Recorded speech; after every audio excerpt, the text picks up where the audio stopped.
law, graduated 2003, and was admitted to the state bar here in New Mexico in 2003. He decided to come back home. He's also been a board member of the Storehouse. He's been a board member of the Jewish Community Center Board. He's currently on the board with the National Dance Institute and the Eastdale Little League. I know he's got two boys that play a lot of baseball. But a little bit about Ben. He is an attorney with the Rhodey Law Firm here in Albuquerque. He's a member of the firm's litigation department, primarily in commercial litigation, with a focus on employment and banking matters. His practice focuses on representation of employers and businesses in employment law matters, commercial and tort litigation, and governmental investigations. He advises businesses with respect to employment relations and represents companies before Human Rights Commission or the Human Rights Commission, the EEOC, and employment discrimination, sexual harassment, and civil rights lawsuits. So in other words, if your family members sue you for discrimination or for letting them go, you know who to call. In addition, he conducts workplace investigations, he prepares policies and employment contracts, and provides anti-harassment and anti-discrimination training seminars for his employer clients. He's achieved some pretty high ratings. He's got the highest rating in Martindale-Hubbell. He is mentioned as the best lawyers in America. He's listed in Chambers USA Client's Guide to America's Leading Lawyers in Business. I didn't even know that existed. I don't even know what it is. And he's listed in the benchmark litigation in the following categories of general commercial litigation, employment, real estate, recognized as the one of the Southwest superstar lawyers as well. So help me welcome Ben Thomas.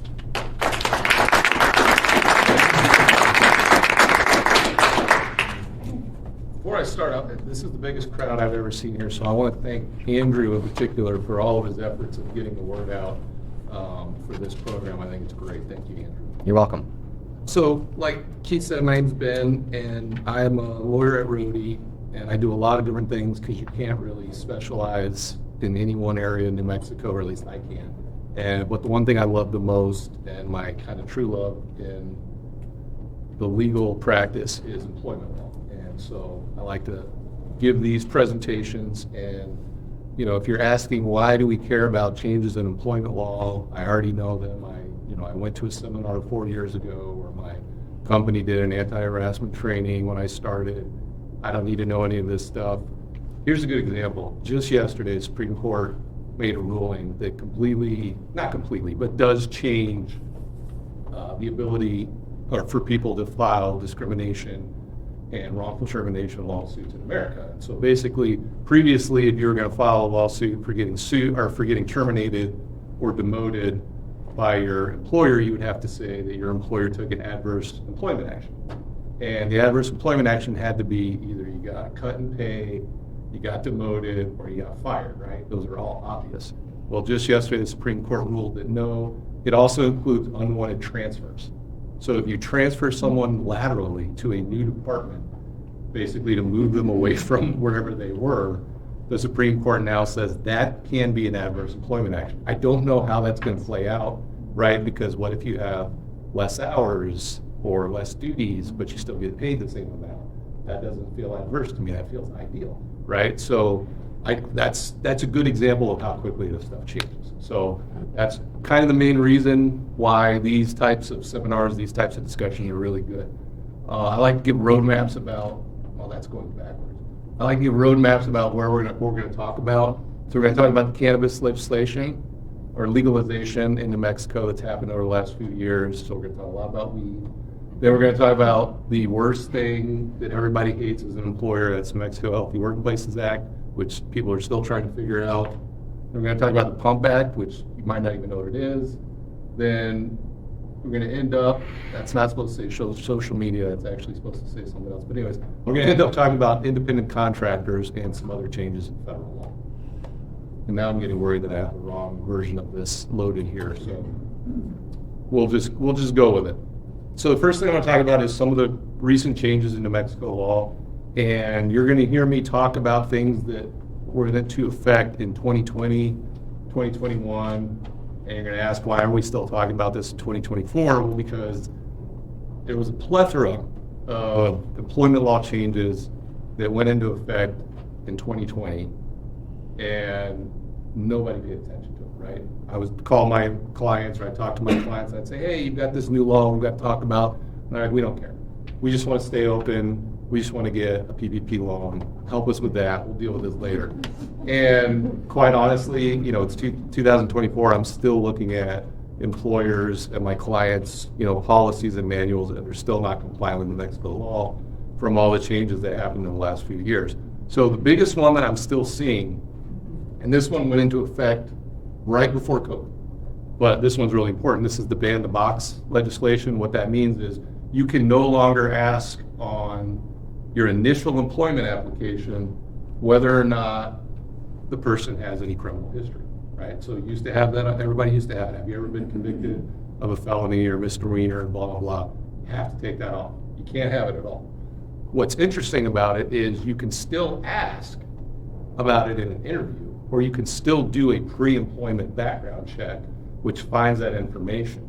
And so when this act came out, I thought it was just a waste of time.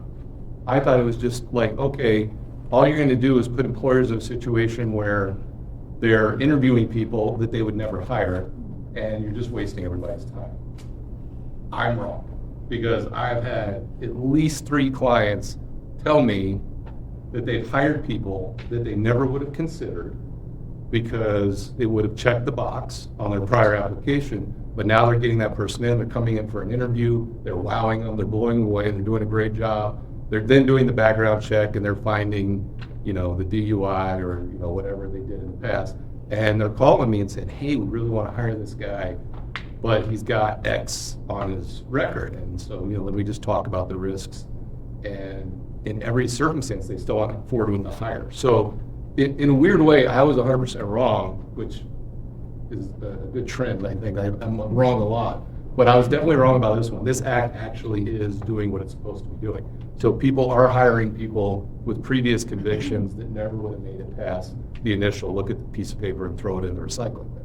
So now let's talk about recreational cannabis and employment law. And really to understand it, I feel like we got to talk a little bit about the history, because New Mexico has one of the richest histories in cannabis legislation and legalization in the United States. So we first authorized medical use back in 2007 under the Linen and Compassionate Use Act. And that was legislation that didn't have a lot of teeth. So it made medical cannabis legal, but we didn't really know how to deal with it as a state. Then in 2019, again, now you're starting to see all this pre-COVID, like right around COVID stuff. 2019, we decriminalized it, right? Then we got the first amendment to the Linen and Compassionate Use Act, right? Which happened in 2019 as well, and it went into effect in 2020. And that act says it really started to bump up and put some teeth to the Linen and Compassionate Use Act, which is what legalizes medical cannabis in New Mexico. And with respect to employment law, it became really important because you said we cannot take adverse action against an applicant or an employee based on medical cannabis. Then there were these 2 big exceptions, right? And this first exception, I'm going to talk about a lot when we get into recreational cannabis, because it's really unclear what it means. But it says unless it would cause the employer to lose monetary or licensing benefits under federal law. So what's that? That's federal contractors, right? New Mexico is a huge federal contracting state with Sandia and Los Alamos National Labs, all the military bases. So the lobby against legalizing and decriminalizing cannabis in New Mexico really pushed for this inclusion. And a lot of employers, especially government contractor employers, were using that. And then obviously, but I'm going to talk more about why that's a farce in a minute.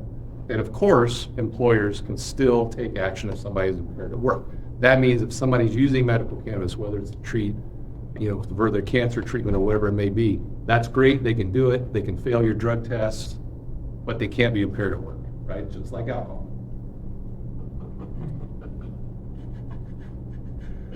think I just talked about it. All right. So the other aspect of it was you can also take an employee out of a safety-sensitive position if that employee is using medical cannabis, right? So that all started in 2020. And I'll talk again in a minute about what the safety-sensitive position is, because we're going to talk about now the Cannabis Regulation Act of 2021. Once we fixed the medical cannabis law, Linear and Compassionate Use Act in 2019, New Mexico finally went ahead and legalized recreational cannabis use in 2021. So you had to be 21 years old to purchase, very similar to it. The rules on this are very similar to alcohol now. The maximum you can purchase is 2 ounces, can't consume in public, and there maintains a zero tolerance policy in the workplace, which I'll talk about. Went into effect June 29th, 2021. Sales were to begin no later than April 2022, right? So we're just 2 years into this. You're going to see some very familiar language. This is the same language that we had in the Linear and Compassionate Use Act. Nothing in the act shall restrict an employer's ability to prohibit or take adverse action against an employee who's using the substances during work hours. Again, recreational cannabis, medical cannabis are legal in New Mexico, which can't be high at work. Pretty obvious, right? And this is, again, require an employer to commit an act that would require the employer to be in violation of federal law or that would result in the loss of federal contract or federal funding. That is a lot more specific than the one we got for the Linear and Compassionate Use Act, right? That one really says this is about federal contract, okay? So I've got a lot of federal contracting clients, and I'll just jump right into this now, even though I think I'm going to talk about it in a minute.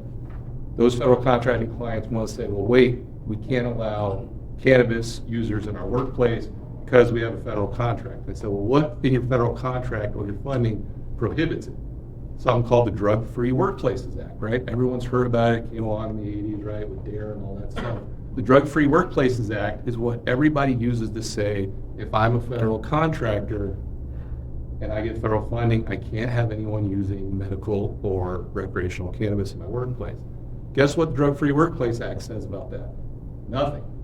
The Drug-Free Workplaces Act says you can't sell, grow, distribute, or possess federally illegal substances at your workplace. That's it.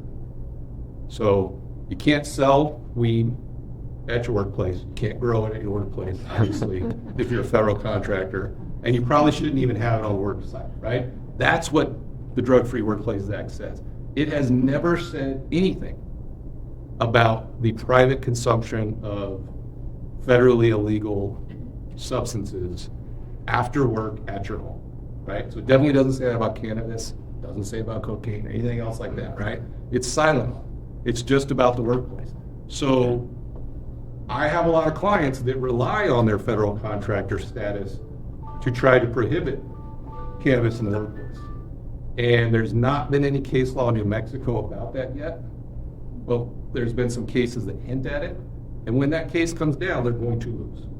And I'm a employer friendly, I represent businesses, I don't represent employees. But we don't have the developed case law about what that really means yet in New Mexico because this act's only really 2 years old in essence. And so at the end of the day, when somebody finally challenges what this provision means, it's going to be interesting to see because there's not really a federal funding requirement that has anything to do with medical cannabis, definitely not medical cannabis, and even recreational cannabis.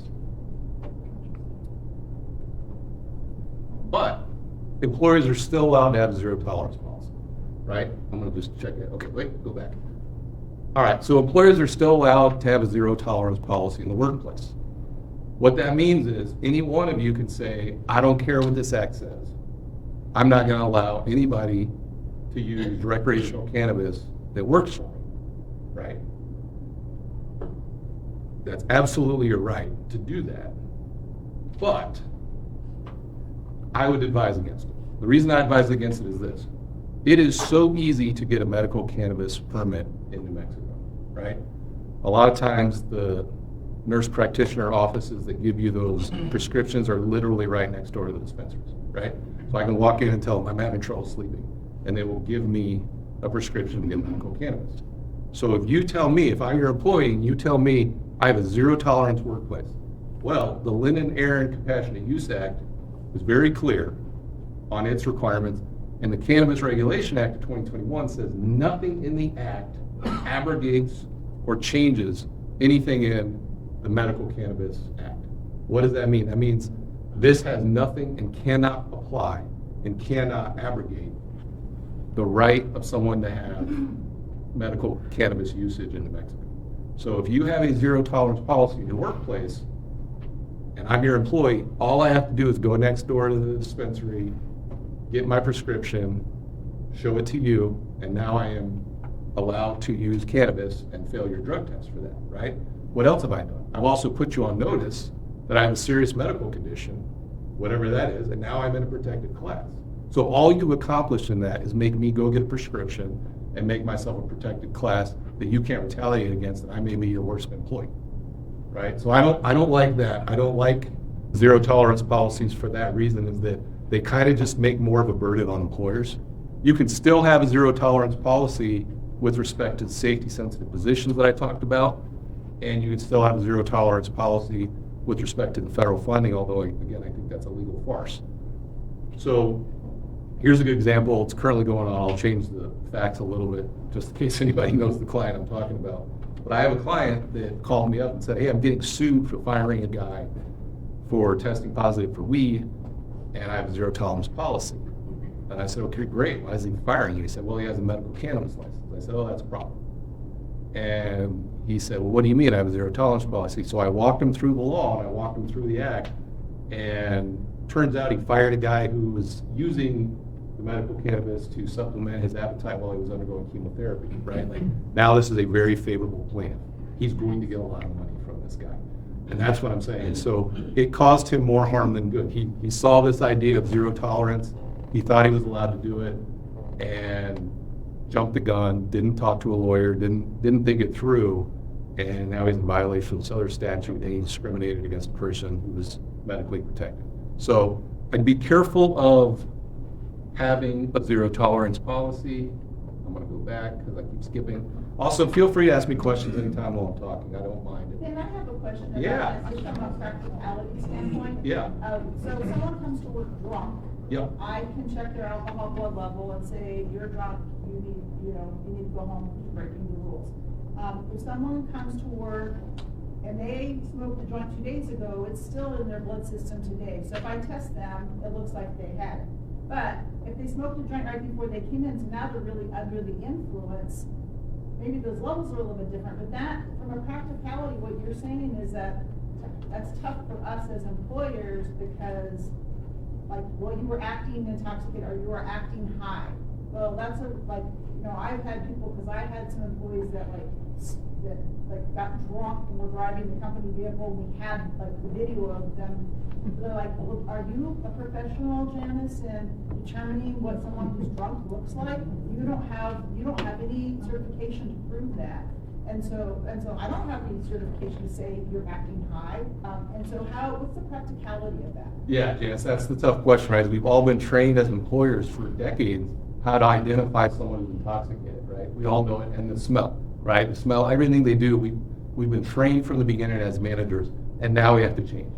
And I don't want to say it's impossible, but it's going to be really difficult, right? I mean, you can't say, oh, you've got red eyes, because we all live in New Mexico. I have red eyes, I have allergies, right? I mean, you can't say the person was eating Funyuns, right? So they're right. Like, it has to be really like pronounced behavior, probably the smell. I don't know. I mean, that's the problem is I've not successfully had someone yet that's identified someone that's coming to work high. That said, I do know that the test now can test the levels that can differentiate between, okay, this guy smoked weed 5 days ago versus he's probably high when we're testing, right? So that part, I think the science has caught up to it. But yeah, in terms of identifying, all right, my employee's here, he's acting off. Is it cannabis? Is it alcohol? Is it prescription drugs, right? Because that's the other big problem now. We're having a lot of people that are abusing prescription drugs and opiates. So, I mean, how do you test them, right? The person's tired. Did he just have a baby, right? Like, who knows, right? Like, so a lot of us are tired all the time, especially with young kids. So it's really hard. In other words, in practicality, I don't know what it is yet. Unless you catch let's put it this way, unless you catch the person, you see them smoking, or they admit to it, or you hear them talking about it, it's almost impossible at this point. I lied when I said I've had no one successful. I had someone actually busting someone hitting the bong in their car one time. So that one we went ahead and went forward with termination. But you're right, it's a new world. So everybody's got handbooks that you have to update, right? First thing you're gonna do is delete references to marijuana or cannabis as illegal. If you're gonna use the word, I prefer the word cannabis over marijuana. It's the legal term that fits with the statute. Some people will also say marijuana is also culturally insensitive, so just go with cannabis if you can. And then, like I was just saying with Janice, treat cannabis the same way you treat alcohol, right? Can't have it at work, do what you want outside of work, okay?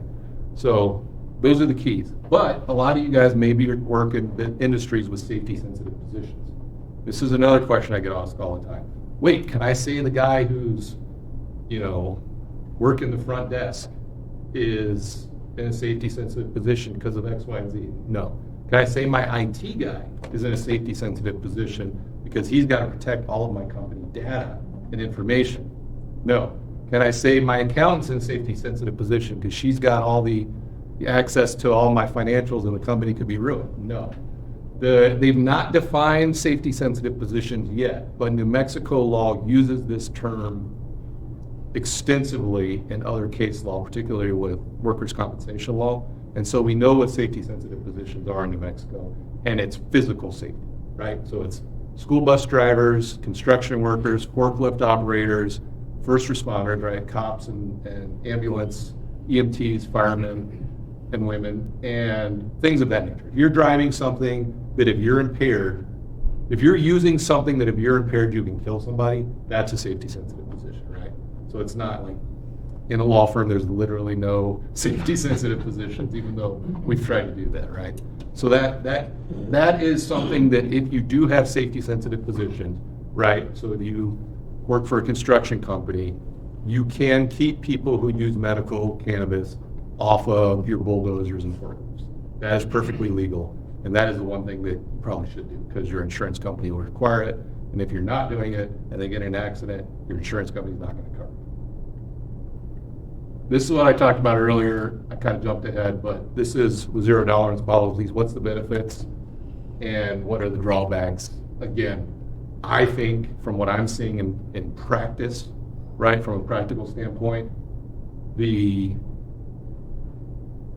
drawbacks of it outweigh the benefits, right? It's really complicated. You create protected classes. But again, if you're in the construction industry and you've got a lot of safety-sensitive positions, you got a lot of federal contracting, and you're willing to accept that narrow scope of a few people with medical cannabis prescriptions, then yes, it's probably a good idea, right? But if you're in an office, car dealership, restaurant, wouldn't do it. I think it's probably not worth your time. And again, I think if you're ever requiring on the licensing and the federal funding as your drawback for why you're not allowing someone to use cannabis, especially medical cannabis, that is eventually going to be a loser argument. It may work for 2024, but it's not going to work in 2025 or 2026. All right. Any questions on cannabis before we move on to everybody's least favorite law? Yes, ma'am. I guess my question is for the employees. You have this recreational cannabis available to you. Now you're trying to get insurance, whether it's health, life, disability, and the insurance companies are going to look at you. But what kind of liability does that put on the employer, if any? It should put none. In fact, I think general smokers of nicotine is probably a bigger liability on employers than cannabis usage, I think. In fact, there's pushes in New Mexico right now, there's lawsuits right now to get medical cannabis usage to be covered by insurance. So I don't know how that's going to play out, but I think it's definitely moving that way to where it won't have too much of an effect. All right, so the Healthy Workplaces Act is, there we go, why is it not working? The law that went into effect 2 years ago. So this says now every employee earns 1 hour of sick leave for every 30 hours worked, starting with the day they start on the job, right? So there's no delay period, there's no probationary period. if you're an exempt employee in a salary position where you don't get overtime, we just presume you work 40 hours a week. And so you just accrue it on that basis as well. The complications start when we talk about how much you can accrue a year. You can accrue up to 64 hours of protected leave a year under the Act. So that's what, 8 days off, right? 8 days of 8 hours, right? 8 times 8, yes. Okay. And then the problem is this: unused sick leave carries over from year to year. That's the biggest problem a lot of my clients are having, is they're saying, I don't want it to carry over. I want it to be use it or lose it. But it carries over every year. But the employer then can say, you can't use any more than 64 of those hours every year. So even if I bank 300 hours of sick leave, I could still only use 64 of those in 1 year. More importantly than that, because a lot of employers used to have policies that said, we'll pay you out your leave upon separation, you don't have to pay out any of your earned sick leave upon separation. And that's important, because then if you've got that guy or gal in your workplace that's, accruing 700 hours of unpaid or of paid sick leave under this Healthy Workplaces Act, you don't have to pay them a dime when they separate. So the whole carrying over year to year, it's not that big of a deal when you think about it, because of the cap on how much you can use each year and because you don't have to pay them. But what it does mean is if somebody doesn't work enough hours in 1 year to get their 64, they can dip into their 64 from last year. So that's really the only way it affects people. It also gets really complicated because employers who have a more favorable PTO policy, which I think most companies did, right? Depending on the size of the business, a lot of the companies already had a better PTO policy than what we were looking at with the Healthy Workplaces Act. They said, you can use this. And so everybody breathed a sigh of relief when it came out. And then the regulations came out last year. And the regulations that came out last year put all these onerous requirements on all these companies that were already doing it right. And now you've got all these reporting requirements. You have to give the employee every month at least an updated printout of how many hours they've accrued, how many hours they have left, how many hours they banked, things of that nature, which not all employers did. Now, a lot of payroll companies automatically do that, but not all of them do. And so a lot of companies are now changing payroll companies because of this. The biggest issue I've seen, honestly, is with companies that have unlimited PTO, right? If you have unlimited PTO, you're not tracking accruals.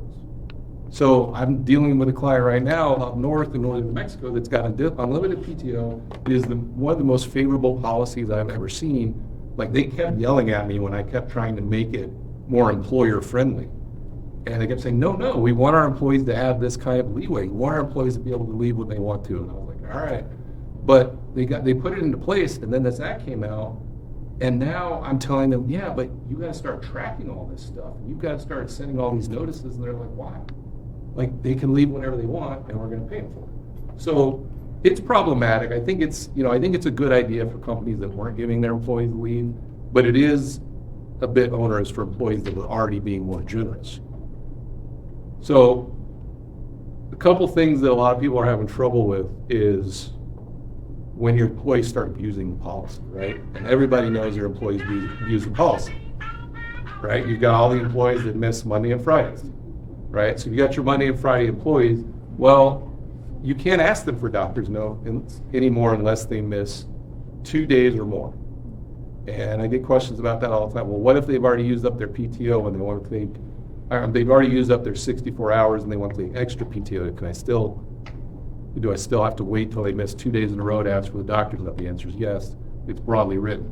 You've got to maintain your records. This is, again, where it starts to get onerous for the companies that were doing a really good job. You've got to maintain all of your records for the leave for 4 years. You've got to post notices of the act throughout your building, the same way you do with workers' comp. And oh, by the way, when the employee misses work for 2 days or more and you ask for a doctor's note, they have 2 weeks to give it to you. That means they have 2 weeks to find the friend of their mom's hairdresser's cousin that's a doctor that's going to give it to you. I just got one yesterday where they called me and said the lady got a doctor's note from a Massachusetts doctor saying she's got a concussion and has to work from home all week. And I'm like, well, when was she in Massachusetts? They're like, never, right? So it's like, it's ridiculous. And so that one we're actually challenging, but it's so employee friendly and it's really hard to maintain. And forgive me if my frustration's coming through. These are the regulations that just came out. These are the regulations that just came out last year and have just gone into implementation. And this is what I'm talking about here. This is a lot of what we always talk about. You have to provide employees year-to-date summaries at least once a quarter, and they're allowed 14 days to get you the doctor's note. And a lot of people don't know that. It's a pain.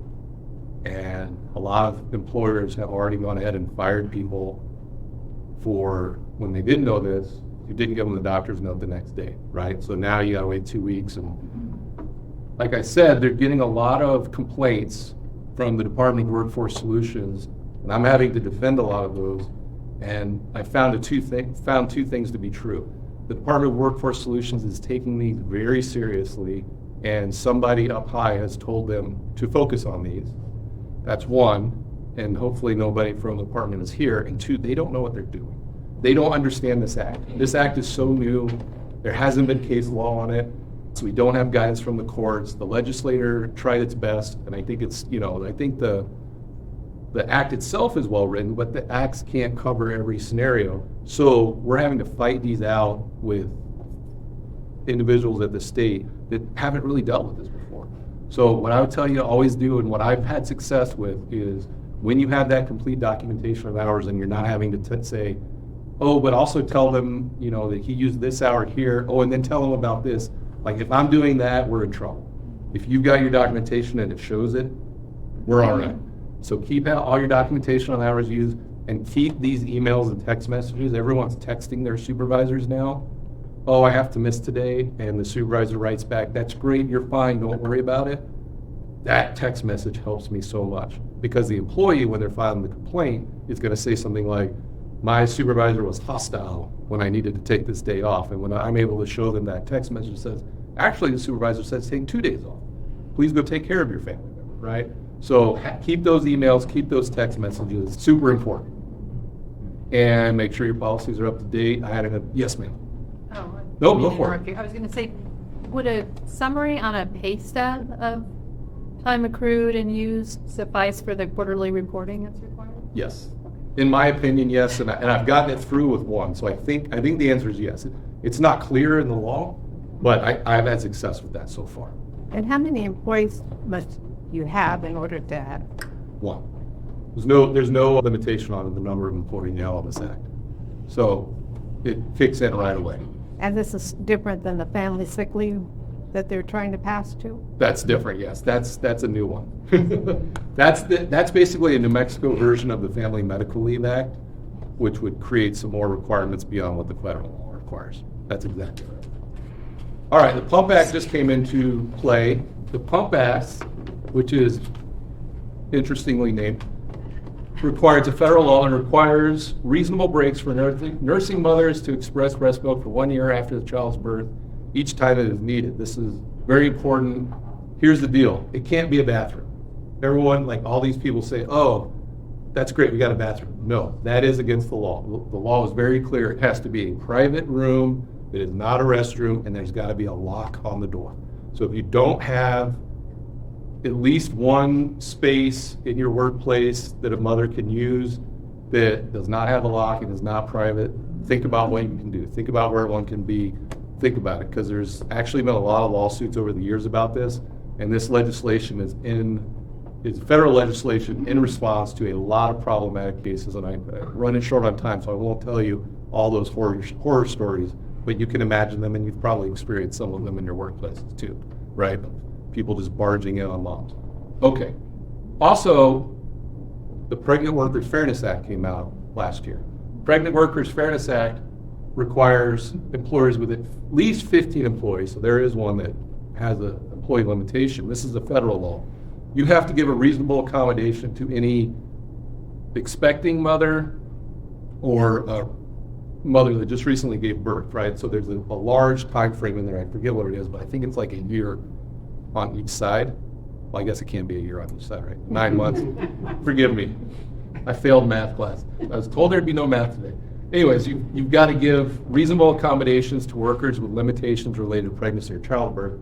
And that is, you think that's intuitive, but again, in a lot of workplaces, there's a lot of stories, especially in kind of more blue-collar workspaces, where employers were not giving reasonable breaks to pregnant workers, where they were making pregnant workers stand on their feet instead of giving them chairs, right? It's all of those simple things, and that's really what it's designed for.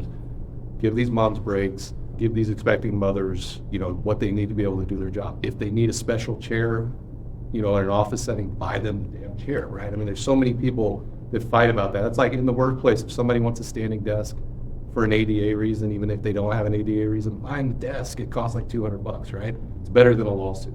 So this is a federal law that really puts that into place. All right, running short on time, so I'm going to talk pretty quickly about independent contractors. This is another very new issue in federal law. Yes. Okay, so starting on January 9th, 2024, the Federal Department of Labor has attempted to clarify the Fair Labor Standard Act rules with respect to what's an independent contractor versus what's an employee. A lot of us have dealt with this over the years. There's no case law yet. The laws are still kind of fluid, so we're not exactly sure how it's going to play out. But there's a few new tests, and before I talk about it too much, I'll tell you this. I don't think they're that new, right? So I've been doing this for 20-something years, and I've been fighting with people about what's an independent contractor and an employee for 20-something years, and there's like millions and millions of cases around America that talk about what a person does in this scenario that makes them an employee and what a person does in this scenario that makes them an independent contractor, and they're all kind of generally the same themes. So if I'm giving credit to the Department of Labor, I would say I think they're just trying to narrow it down into these small clumps. And maybe that's a little Pollyanna of me to say that, because I don't know how this is going to play out when they really start to implement it and when the courts start to implement it. And it may be terrible and onerous, and we may hate it. But for now, it kind of feels more intuitive to me than I was scared it would be. So the first one is, the first test is there an opportunity for profit or loss, right? Can the person negotiate the pay? Can they accept or decline the job, right? If the answer is yes, they're a contractor. If the answer is no, they're probably an employee. Investment by the worker and employee. Who pays for the tools and the equipment? If the worker pays for the tools, probably an independent contractor. These seem intuitive to me. Degree of permanence of the work relationship. Obviously, that one's pretty simple, right? If it's a long-term relationship, probably an employee. Short-term, might be a contractor. Nature and degree of control. That's the oldest one that a lot of us that have dealt with this and litigated this over the years have dealt with, the nature of the degree and the control, right? Who controls how the work is done? The employer, if the employer hires the person to do the job and says, this is the ultimate result I want, and you figure out how to do it, probably the contractor. The person says, this is how I want the result. I'm going to check in on you every day. I'm going to check your progress. We're going to talk about this. I'm going to train you. I'm going to teach you how to do it. Well, now you're an employee. The extent to which the work performed is an integral part of the employer's business. I don't really know what that one means, but the analysis I saw on that says the more integral, the less likely the worker is an independent. And then skill and initiative, right? The less skilled and the more training that the worker has to get from the employer, the more likely they are an employee. So that, again, is kind of an intuitive one. These are coming into effect. These might change or might not change your relationships with your independent contractors if you have it. A couple other proposed rules that have gone into place federally, they have not happened yet, but they're coming and they're on the horizon, is there is a proposal to increase Fair Labor Standards Act overtime exemption from $684 a week to $1,059, right? So you guys know what that means, right? To be exempt from overtime under the FLSA, you have to have a certain type of job exemption, whether it's professional, whatever, executive, professional, all of those, learned. But then you also have to make a certain amount of money. And this is just really a change with inflation, right, over time. It hasn't changed in years. So that one's going to change. When is that going to change? It hasn't happened yet. It hasn't been finally approved. So it's just kind of on the horizon. My guess, 2025. So I think we have time on it, but it's still out. Last I checked, sir, it was still out for comment. So it may be a while. That's the salary. That's the salary, right. And so your salary people have to make at least $1,050. So what is that? That's going to be probably, what, $55,000 a year? Say that louder. That was really good. See, I told there was no math. Yeah, $55,068. There we is the go. annual salary. So, and it used to be 48, right? Yeah. Yeah, so it's a $8,000 job. Are there any limited hours to that? Or no? No, right, because your salary people can work 100 hours a week if you want them to, right? Right. As long as they fit the tests, the various tests to be exempt. The Federal Trade Commission is now banning to propose almost all non-competes, if that ever comes through. So that is something, again, that's not even out for comment yet. This is just kind of in the rulemaking stage. If that ever becomes law, that's going to be huge, right? Because New Mexico is taking action that's really cracking down on non-competes for healthcare professionals because we have such a hard time in New Mexico attracting good doctors and good nurses and good healthcare professionals that we're trying to keep them from having to deal with these non-competes. The problem is I've got a lot of healthcare clients, and instead of doing non-competes, all of the hospitals are now giving them non-solicitations. Well, the non-solicitation is just as bad as the non-compete when you're in the healthcare industry because it's not so much that I'm going out to start my own practice, but you're not going to let me take my patients with me, right? And so that can be problematic. I've had a couple of fights about that. So it's not as clean as it could be, but banning non-competes overall would be pretty interesting on a national level. What's my time limit here, Linda? Am I done? All right, I'll go a little bit longer. This was the one I was just going to talk about if we had a little bit of time because I always enjoy talking about this one. I think social media and social media policies are really important pieces for employers to think about. I don't think we think about them enough when we're making policies at our workplace, right? We think so much about how to prevent discrimination and harassment. We think about how to protect our IT. We think about how to protect, employee morale, but we forget about all the things that our employees are doing online.